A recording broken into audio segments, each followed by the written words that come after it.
జీవితంలో ఒక్కసారైనా దర్శించాలనుకునే అద్భుత యాత్ర కైలాస మానస సరోవర యాత్ర. పూర్తి వివరాల కోసం సంప్రదించండి Shri Gayatri tours and travels. Sir నమస్తే. నమస్తే. నెల్లూరులో చాలా దారుణం జరిగిందని చెప్పొచ్చు. అంటే ఒక ప్రైవేట్ కాలేజ్‌లో చదువుతున్న ఒక అమ్మాయి హేమశ్రీ. ఆమెని ఆ కాలేజ్ యాజమాన్యమే చంపించిందని చెప్పి అక్కడ ఉద్రిక్త నేపథ్యం ఏర్పడిన పరిస్థితి ఏర్పడింది. అలాగే అక్కడ విద్యార్థి సంఘాలన్నా కూడా స్కూల్ మీద దాడులు చేయడం అంతా కూడా జరిగింది. ఇలా ఎందుకు జరిగింది? ఒక కాలేజీ యాజమాన్యం ఒక స్టూడెంట్‌ని చంపాల్సిన పరిస్థితి ఏంటి? అలాగే దీని వెనక ఏం జరిగింది? నెల్లూరులో ఒక దారుణమైన సంఘటన జరిగిందండి. పాపం ఇంటర్మీడియట్ ఫస్ట్ ఇయర్ చదువుతున్న ఒక అమ్మాయి మిస్టీరియస్ గా చనిపోయింది. ఆ అమ్మాయిని కాలేజీ యాజమాన్యం చంపారని బంధువులు, వాళ్ళ అమ్మ నాన్న, కాలేజీ అక్కడున్న విద్యార్థులు, అక్కడున్న విద్యార్థి సంఘాలు వీళ్ళందరూ కూడా ఆరోపిస్తున్నారు. అసలు సంఘటన ఎలా జరిగింది, ఎందుకు జరిగింది, దీంట్లో మొత్తంగా మనం ఈ ఇష్యూని ఎలా అర్థం చేసుకోవాలి అనేది మనం చూద్దాం. నెల్లూరులో ఏంటంటే పొట్టి శ్రీరాములు నెల్లూరు జిల్లాలో నెల్లూరు టౌన్లో అన్నమయ్య సర్కిల్ అంటారు, అక్కడే ఇస్కాన్ సెంటర్ కూడా అంటుంటారు. అక్కడ ఆర్ఎన్ఆర్ కాలేజ్ ఉంది. ఆ కాలేజీలో హేమశ్రీ అనే అమ్మాయి ఎంపీసీ ఫస్ట్ ఇయర్ చదువుతూ ఉంది. ఈ అమ్మాయిది ఎక్కడంటే తిరుపతి జిల్లా సత్యవేడు మండలం రాచిపాలెం అనే గ్రామం. వీళ్ళ నాన్న తిరుమలయ్య, అమ్మ వేదవతి. సో వీళ్ళు ఈ పాపని ఇక్కడ చేర్చారు, ఫస్ట్ ఇయర్ ఎంపీసీ చేర్చారు. అయితే ఈ పాప గత కొంతకాలంగా తీవ్రమైన ప్రెజర్ ఫీల్ అవుతుంది. వాళ్ళ అమ్మ నాన్నకి పదే ఫోన్లు చేసి చెప్తుంది, సెక్షన్ మార్పించండి, సెక్షన్ వీళ్ళకి నేను అడుగుతుంటే నన్ను మార్చట్లేదు కాలేజీలో, మీరన్నా చెప్పండి అని. వాళ్ళు ఫోన్లు చేసి ఇక్కడ టీచర్లకి, ప్రిన్సిపాల్కి వాళ్ళకి చెప్తున్నారు, తల్లిదండ్రులు కూడా, కానీ వీళ్ళు మార్చట్లేదు. ఆ అమ్మాయికి ప్రెజర్ రోజు రోజుకి పెరిగిపోతుంది, ఎడ్యుకేషనల్ ప్రెజరు. అది నిన్న శనివారం రాత్రి కూడా వాళ్ళ తల్లిదండ్రులకు ఫోన్ చేసింది, అమ్మ నా వల్ల కావట్లేదు, ప్రెజర్గా ఉంది, మీరు వచ్చి చెప్పండి అని. అంటే మేము వస్తాం బిడ్డ, నువ్వు టెన్షన్ పడద్దు, అది ఇదని వాళ్ళు మామూలుగా పేరెంట్స్ ఎలా చెప్తారు అలాగే చెప్పారు. ఆదివారం మళ్ళీ మార్నింగ్ కాల్ చేసి, వీడియో కాల్ చేసి ఏడ్చి, నాకు చాలా కష్టంగా ఉంది, మీరు రండి అంటే మేము వస్తాము, నువ్వు తొందరపడద్దని వాళ్ళు అదే చెప్పారు. టెన్షన్ పడద్దు, వస్తున్నాం మేము, ఖచ్చితంగా వచ్చి మాట్లాడతాం మేము అని చెప్పారు. అయితే ఒక గంట 2 గంటల తర్వాత వాళ్ళకి కాలేజీ హాస్టల్ నుంచి ఫోన్ వెళ్ళింది, మీ అమ్మాయికి సీరియస్ అయింది, హెల్త్ ఏదో బాగాలేదు, కళ్ళు తిరిగి పడిపోయింది, సీరియస్ అయింది, మేము దగ్గరున్న ఎన్ఎల్ హాస్పిటల్ అనే హాస్పిటల్కి తీసుకెళ్ళాము, మీరు అర్జెంటుగా రండి అని చెప్పారు. వీళ్ళు ఇంకా ఆల్రెడీ ఆమె టెన్షన్లో ఉన్న ఫోన్ మార్నింగే చేసింది. సో ఇంకా అక్కడ నుంచి అన్ని పనులు వాళ్ళు వదులుకొని పరిగెత్తుకుంటూ వచ్చారు. అదేం దూరం కూడా, నెల్లూరు సత్యవేడు, అక్కడ నుంచి వచ్చారు. మొత్తానికి వస్తే డెడ్ బాడీ కనపడింది. అదేంటి అని చూస్తే కాలేజీ యాజమాన్యం కానీ ఎవరు కానీ సమాధానం ఇవ్వట్లేదు, ఫోన్లు స్విచ్ ఆఫ్ వచ్చింది, ఎవరు లేరు అసలు. వీళ్ళకి అర్థం కాలేదు, ఇదేంటి, ఏం జరిగింది మనకి చెప్పలేదు అంటే, అక్కడ ఎవరు పనిచేసే స్వీపర్లు వాళ్ళు ఉంటారు కదా, అందులో ఒక ఆవిడ చెప్పింది, నేను మార్నింగ్ బాత్రూమ్కి క్లీనింగ్కి వెళ్తే అక్కడ చున్నీతో ఉరేసుకొని ఉన్నది అని చెప్పింది.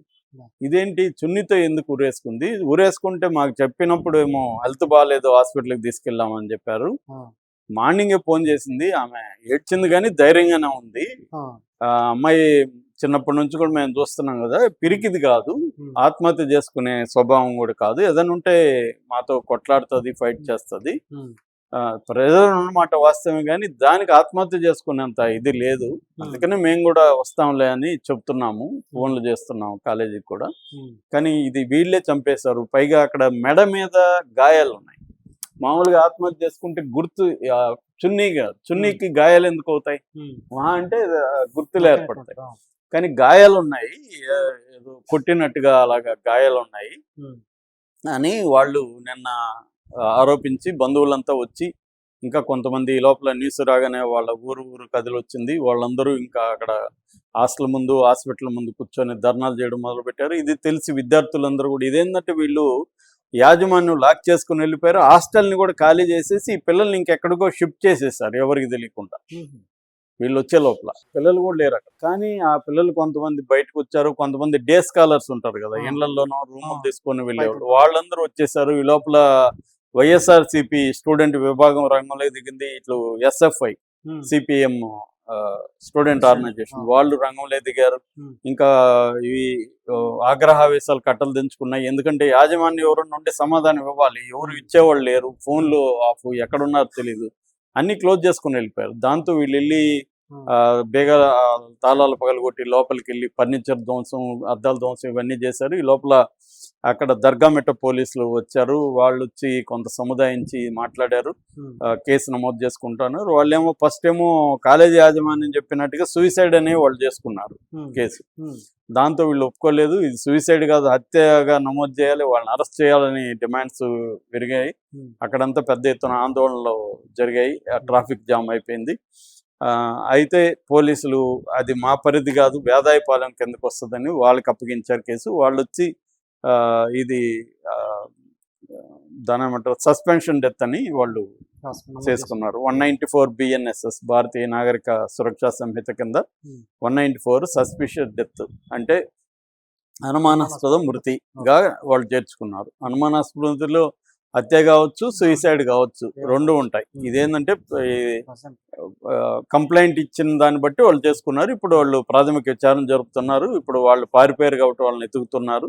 సో ఆ సిబ్బందిని పట్టుకొని ఇది నిజంగా ఆవిడ చూసిందా, లేకపోతే హాస్పిటల్లో వీళ్ళు కాలేజీ వాళ్ళు చెప్పమంటే స్వీప్ ఆమె క్లీనర్ అలా చెప్పిందా, ఎందుకంటే హత్య చేస్తుంటే ఆమె నువ్వు చూసావని చెప్పంటారు. వాళ్ళు ఏముంది, వాళ్ళకి డబ్బులు ఇస్తే చెప్తారు, పైగా జాబ్ ఉంటుంది, జాబ్ ఉండాలి. సో ఇది బేసిక్ గా జరిగిన సంఘటన. అయితే దీని నుంచి మనం అంటే ఆ పర్టికులర్ సంఘటనకు సంబంధించి కంప్లీట్ గా మనకు వివరాలు తెలియదు. ఇప్పుడు ఇదంతా కూడా మీడియాలో వచ్చింది, పబ్లిక్ డొమైన్ లో ఉన్నదాన్ని బట్టి నేను చెప్తున్నాను. మామూలుగా మనం సూసైడ్ల మీద నేను చాలాసార్లు చెప్పాను కూడా.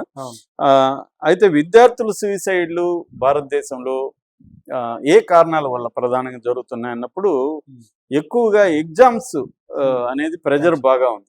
మేము లాంగ్ బ్యాక్ ఒక డాక్యుమెంటరీ తీసాం, ప్లాట్ఫామ్ నెంబర్ 8 అని యూట్యూబ్ లో ఉంటది. అంటే పిల్లలు ఇళ్లలో నుంచి పారిపోయి రైల్వేలో ట్రైన్ ఎక్కి దిగి వచ్చే వీళ్ళని సేవ్ చేయడానికి సాతి అని ఒక ఆర్గనైజేషన్ ఉంది. ఆర్గనైజేషన్ తరపున మేము డాక్యుమెంటరీ తీసాము. అప్పుడు ఆ సాతి వాళ్ళతో మాట్లాడితే వాళ్ళు చెప్పింది ఏంటంటే 44% వీళ్ళు వచ్చేయడానికి కారణాలు ఎడ్యుకేషనల్ ప్రెజర్ అని చెప్పారు. పిల్లల ఇళ్లలో నుంచి వచ్చేయడానికి 44% ఎడ్యుకేషనల్ ప్రెజర్ అనేది వాళ్ళు 20 ఏళ్ళ అనుభవం నుంచి వాళ్ళు చెప్పింది. 20 ఏళ్ళుగా వాళ్ళు పనిచేస్తున్నారు. అలాగా మనం ఎన్సీఆర్బి డేటా చూస్తే కూడా నేషనల్ క్రైమ్ రికార్డ్స్ బ్యూరో అని ఉంటుంది అనమాట. క్రైమ్ సంబంధించిన డేటా అంతా ఇండియాలో వాళ్ళ దగ్గర ఉంటుంది. ఈ ఎన్సీఆర్బి డేటా చూస్తే కూడా ఒక ఎగ్జామ్స్ వల్లనే 2248 మంది చనిపోతున్నారు అనే డేటా ఉందన్నమాట పర్ ఇయర్కి. ఎగ్జామ్స్ వల్లనే 2000 నుంచి 3000 వరకు ఓన్లీ ఎగ్జామ్స్ కారణాలు. అట్లా కాకుండా ఫ్యామిలీ ఎక్స్పెక్టేషన్స్, ఇప్పుడు ఇవాళ ఏంటంటే ప్రతిదీ ప్రైవేట్ అయింది. ఎల్కేజీ కూడా వేలు లేకపోతే లక్షలు కట్టి చేర్పిస్తున్నారు. అందువల్ల ప్రెజర్ ఉంటుంది. ఎల్కేజీలోనే ఇప్పుడు మేము చదువుకునేటప్పుడు మమ్మల్ని ఎవడు మార్కులు ఎన్ని వచ్చాయి ఏమి అడిగేవాళ్ళు కాదు. ఏదో బాగా పద్యం గట్టిగా చదివితే మా ఫాదర్ మా వాడు చాలా బాగా చదువుతున్నాడు అనుకునేవాడు. ఆయన వినబడేట్టుగా ఆయన ఉన్నప్పుడు పద్యం గట్టిగా చదివేవాడు. సో ఇదే ఉండేది తప్ప ప్రెజర్ లేదు. ఇవాళ ఏంటంటే ఎల్కేజీ కూడా మా వాడు 3rd ర్యాంక్ వచ్చాడు, మాకు బాధగా ఉంది, లేకపోతే ఫస్ట్ ర్యాంక్ వచ్చాడు అనేదో ఫెస్టివల్ చేయడం, ఈ స్టైల్లో ప్రెజర్ బిల్డప్ చేస్తా ఉన్నారు తల్లిదండ్రులు. ఈ ప్రెజర్ వల్ల చనిపోయేది 34.28% తల్లిదండ్రుల ప్రెజర్ వల్లే చనిపోతున్నారు అనేది ఎన్సీఆర్బి డేటా చెప్తుంది. అట్లాగే బ్రోకన్ ఫ్యామిలీస్ ఉంటాయి, అంటే భార్య భర్త విడిపోవడం, గొడవలు, దీన్ని బ్రోకన్ ఫ్యామిలీ స్ట్రక్చర్ అంటారు. దీనివల్ల అది పిల్లల మీద ప్రెజర్ పెడుతుంది. మొన్న కూడా ఒక ఆవిడ ఎవరితో అఫేర్ పెట్టుకుంటూ కొడుకు టీనేజ్ అబ్బాయి ఆత్మహత్య చేసుకున్నాడు తెలంగాణ.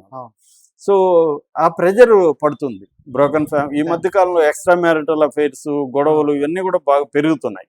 దీని ఎఫెక్ట్ పడి దాదాపు 30% విద్యార్థులు బ్రోకన్ ఫ్యామిలీస్ వల్ల ఆత్మహత్యలు చేసుకుంటారు. ఇక mental health issues, anxiety, depression, తర్వాత నిరంతరం టెన్షను, న్యూరోసిస్, ఇటువంటి కారణాల వల్ల 54% విద్యార్థులు మెంటల్ హెల్త్ ఇష్యూస్ వల్ల ఆత్మహత్యలు చేసుకుంటున్నారు. ఇక బుల్లింగ్ అండ్ హరాస్మెంట్, తోటి విద్యార్థులు ఉంటారు. ఇప్పుడు ఈ అమ్మాయి ఫర్ ఎగ్జాంపుల్ సత్యవేడ్లో ఒక పూర్ ఫ్యామిలీ నుంచి వచ్చింది. ఇక్కడ ప్రైవేట్ కాలేజీలో రిచ్ కిడ్స్ ఉంటారు. వీళ్ళు అనేక రకాలుగా అవమానిస్తూ ఉంటారు. ఫుడ్ దగ్గర నుంచి, కాస్ట్యూమ్ దగ్గర నుంచి, బిహేవియర్ దగ్గర నుంచి, మీ అమ్మ నాన్న ఏం చేస్తారు దగ్గర నుంచి, ఇంకా అన్ని రకాలుగా ఎగతాళి చేయడం, బుల్లింగ్ చేయడం జరుగుతుంది. వాళ్ళు ఏంటంటే రూరల్ నుంచి వచ్చిన వాళ్ళకి కొంత ఇన్ఫీరియారిటీ కాంప్లెక్స్ ఉంటుంది. ఇది ఇప్పుడుదే కాదు, నేను ఒక కారా అని కాళీపట్నం రామారావు నేను ఇంటర్వ్యూ చేసినప్పుడు ఇదే అడిగాను. ఆయన అప్పట్లో టౌన్లో చదువుకున్నప్పుడు మీకు బుల్లింగ్ ఉందంటే, అప్పుడు కూడా బుల్లింగ్ ఉంది, విలేజ్ లో ఉండేవాళ్ళు ఊరికైనా అట్లా తల మీద తట్టేసి పోతా ఉండేవాళ్ళు, టౌన్ లో వాళ్ళు ఏదో ఒకటి వాడిని అట్లా ఏరా అని అట్లా కొట్టేసి పోతుండేవాళ్ళు. ఒక చిన్న చూపు ఉండేది పల్లెటూరు వాళ్ళు అంటే అనేది అప్పుడే చెప్పాడు ఆయన, ఇప్పుడు 1930s లోనే. అలాగా ఇప్పుడు కూడా ఏంటంటే ఈ ప్రెజర్ అనేది ముఖ్యంగా దళితులు గిరిజనుల పిల్లలు అయితే వాళ్ళకి చాలా ఇన్ఫీరియారిటీ ఉంటుంది. వీళ్ళ అవమానాలు, వీళ్ళు బాగా కాన్వెంట్ ఎడ్యుకేషన్, ఇంగ్లీషు ఇవన్నీ ఉంటాయి. వాళ్ళకి తెలుగు మీడియం నుంచి చదువుకొని వచ్చి ఉంటారు. ఇంగ్లీష్ మీడియం అయినా కూడా పెద్దగా అక్కడ గవర్నమెంట్ స్కూళ్ళలో ఉండదు. ఈ ఎఫెక్ట్ అంతా కూడా ప్రెజర్ పెరుగుతుంది. దీనివల్ల దాదాపు 11 నుంచి 14% ఆత్మహత్యలు జరుగుతున్నాయని చెబుతున్నారు. కొన్ని ఇంకా ఫైనాన్షియల్ ప్రెజర్స్ కావచ్చు, లవ్ అఫేర్లు, రిలేషన్షిప్ లో ప్రాబ్లం కావచ్చు, ఫిజికల్ హెల్త్ కావచ్చు, వీటిలో ఒక 20% చేసుకున్నాయి. ఇది ప్రధాన కారణాలు. అంటే కాలేజీ యాజమాన్యం బాగా ఇంట్రెస్ట్ తీసుకోవాలి, కౌన్సిలర్ని పెట్టాలి, సైకాలజిస్ట్ని పెట్టాలి కాలేజీలో. ప్రెజర్ ఈ అమ్మాయి చెప్తున్నప్పుడు ఖచ్చితంగా దాన్ని అడ్రస్ చేయాలి.